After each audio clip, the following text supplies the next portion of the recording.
Homework করতে হবে আমাদেরকে। বাসায় বসে এই যে কোন রাজনীতিবিদ কি করছে তার ব্যাকগ্রাউন্ড কি আমাদেরকে জানতে হবে, আমাদেরকে জিওপলিটিক্স বুঝতে হবে, আমাদেরকে আমাদের দেশের রাজনীতি নিয়ে পর্যালোচনা করতে হবে। তবেই আমরা বুঝবো যে এই দেশে কারা আমাদের আপন আর কারা আমাদের পর।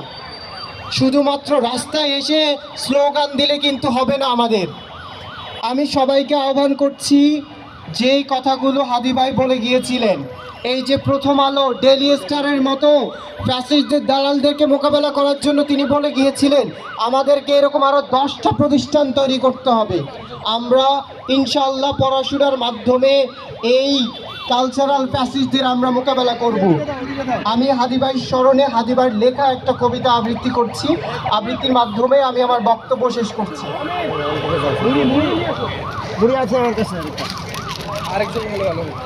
হে সীমান্তের শকুন, এক্ষুনি চিরে খাও আমাকে। হে আটলান্টিকের ঈগল, শিগগির খুব লেখাও আমাকে। হে বৈকাল হ্রদের বাজ, আছড়ে কামড়ে ছিন্ন ভিন্ন করো আমাকে।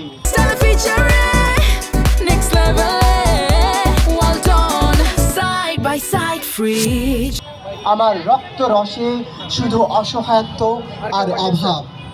কাগজের কামলারা তারে আদর করে মুদ্রাস্ফীতি ডাকে।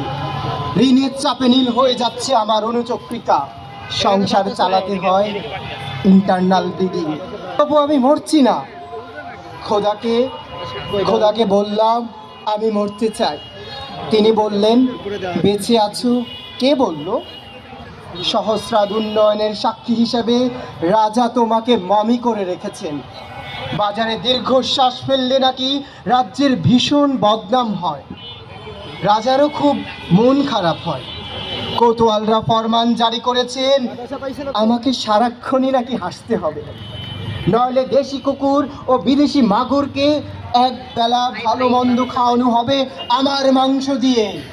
নিত্যদিন ব্রয়লারের ভুঁড়ি নাকি ওদের ভাল লাগে না। অথবা সেটা তো মানুষ খাওয়ার স্বাদ হতে পারে, তাই না? ভাগ্যিস তা বিদেশি সুপার শপে বিক্রি হবে না। দেশি দুনিয়ার শ্রেষ্ঠ মাংসাশী বিহকদের, হে ঈগল, চিল, ভয়ঙ্কর বাজেরা, হে সাম্রাজ্যবাদী সাহসী শকুনেরা, তোমরা F-35 মতো, MiG-29 মতো দল বেঁধে হামলে পড়ো আমার বুকে।